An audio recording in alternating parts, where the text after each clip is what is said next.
Good evening. My name is Dave Moody. I'm the high school assistant principal as well as the athletic director here at Dansville Central Schools. And with me tonight is Rob Van Scooter, our 7-12 PE teacher and athletic coordinator. Tonight we're excited to talk about the reopening of fall sports season 1. Before we begin, I would like to thank all of you, parents and students, for making the start of this school year very successful, as well as our teachers and all of our employees here to make sure that school has started off safely and successfully. But as I stated, tonight we're going to talk about athletics. As you see on your screen, hopefully, I stated myself, Mr. Van Scooter, but Amy Shattuck, she's the athletic secretary. And then as you'll see at the bottom, that is our website, our athletic website, where you can find a lot of this information that will be discussed tonight, as well as information regarding our academic eligibility policy, as well as our student handbook. Fall sports season 1. This includes boys and girls soccer, varsity, JV, and modified. For the varsity and JV teams, they will begin Monday, September 21st. Modified will start September 28th. For boys and girls cross country, varsity, which is grades 9 through 12, they will begin on Monday, September 21st. Modified will start September 28th. And girls varsity swimming, which consists of grades 9 through 12. The start date for that is September 21st. Our winter sports season, the dates November 30th through to be determined. Sports consist of boys and girls basketball, wrestling, boys swimming, indoor track, winter competitive cheer, and alpine ski. Fall sports season 2, this is something new. Proposed dates are March 1st through to be determined. It'll consist of football, fall competitive cheer, and volleyball. And our spring sports season, April 19th through to be determined. Our sports for that season are softball, baseball, track and field, tennis, and golf. Back to fall season number 1. Registration is now open. You are encouraged, if your son or daughter is interested in participating in any of those sports listed in fall sports season 1, to please register now. As I've stated, JV and varsity practices will begin Monday. And there is a process to complete the evaluation procedures on your end as well as our end as the district. So it's important that you go ahead and do that right away. As you'll see, it is posted on our website at Dansville Central School District. You go to the athletic tab and there will be a spot for you to register. That link is also listed below. At this time, we're going to talk about some questions that we've already received, as well as questions that Mr. Van Scooter and I have developed. If you have any questions after tonight's presentation, feel free to email us at mustangathleticquestions@dansvillecsd.org. And at this time, Mr. Van Scooter will ask the questions, and I'll do my best to answer them. Okay, Mr. Moody. Can remote students participate in athletics? Yes, that is a question that we've received. If a student has chosen to be a remote learner, there's been questions about whether or not they can participate in athletics. And the simple answer to that is yes.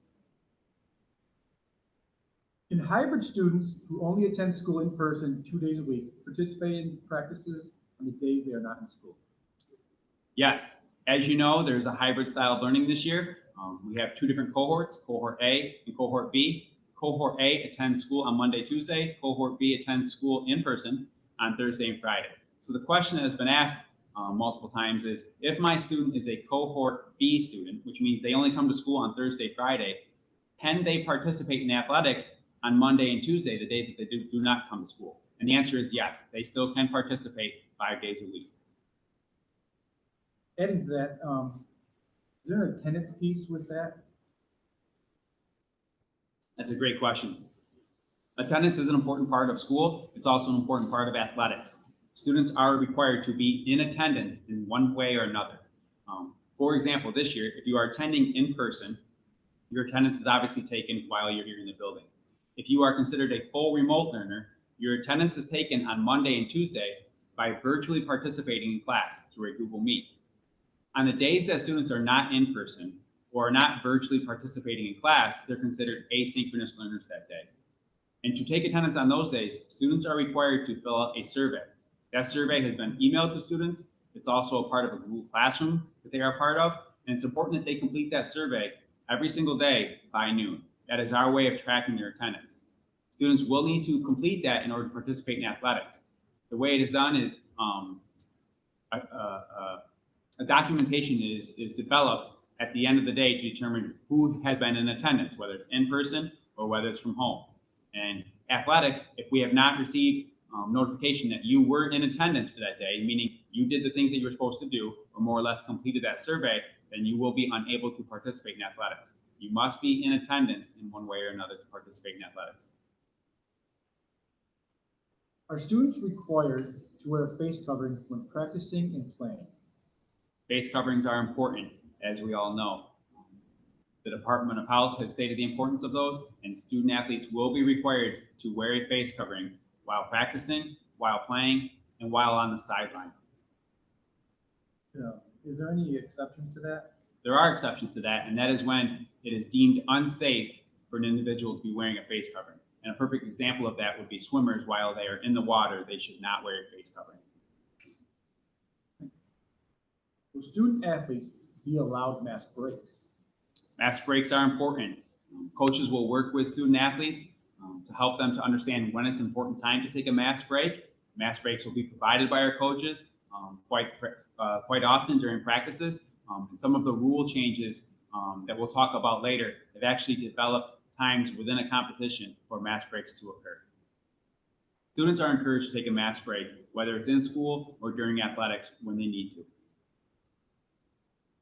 Well, adding to that, are there any rule changes to any of the sports? Yes, NISFA, as well as the National Federation of High School Sports, has done a really good job in developing guidelines for schools to follow. And because of that, we are able to offer athletics.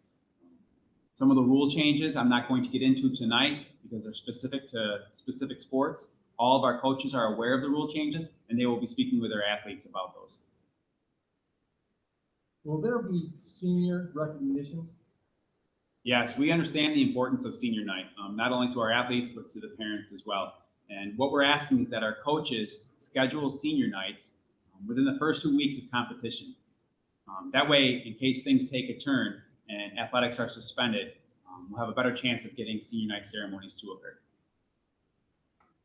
Will there be temperature checks prior to practice or competitions? Temperature checks will be conducted by coaches prior to the practice starting, as well as prior to a competition. All coaches have been provided a touchless thermometer to take students' temperature. If the temperature reads 100 degrees or higher, students will not be able to practice. They will actually be isolated right there on the spot, and parent or guardian will be contacted to come pick the student up immediately. Are families encouraged to do checks before they come to practice? Yes, that's an important part of it.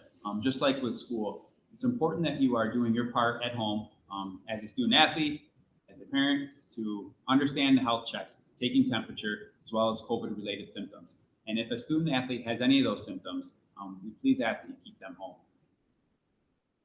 Well, we're going to be using a lot of equipment, so how will equipment be disinfected?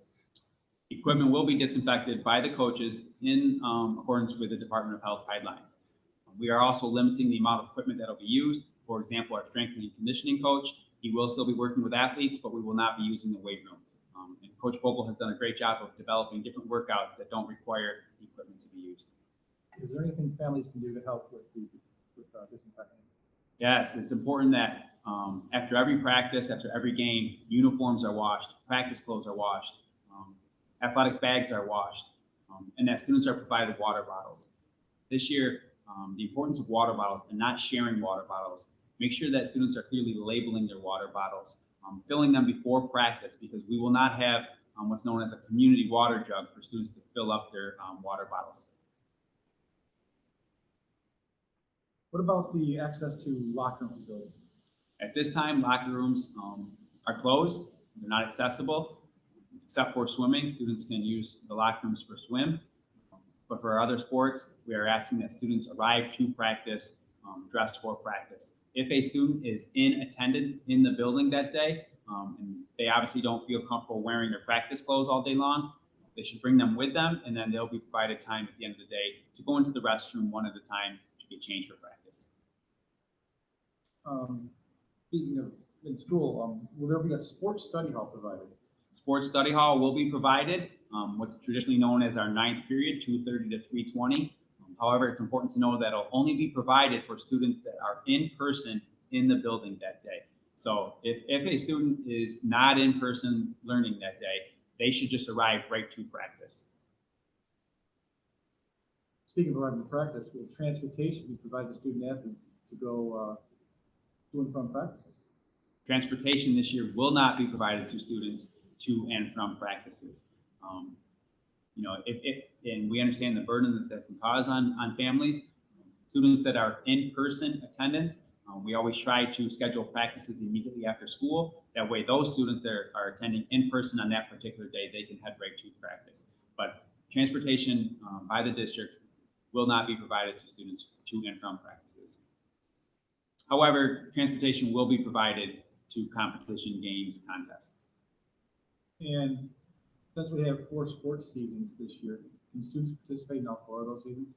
Yes, that's actually something that I would say is a benefit for all of this. Because of the 4 sports seasons, student athletes can actually participate in 4 different sports throughout the school year. For example, traditionally, let's say a traditional volleyball player who would play volleyball right now during this fall season, it's obviously not being offered this fall season. So instead, if they wanted to, they could play soccer right now and then play volleyball in March. Another example that would be a student who traditionally plays soccer is going to play soccer right now. They could also decide to play football in March. You know, we encourage our student athletes to participate in as many sports as possible.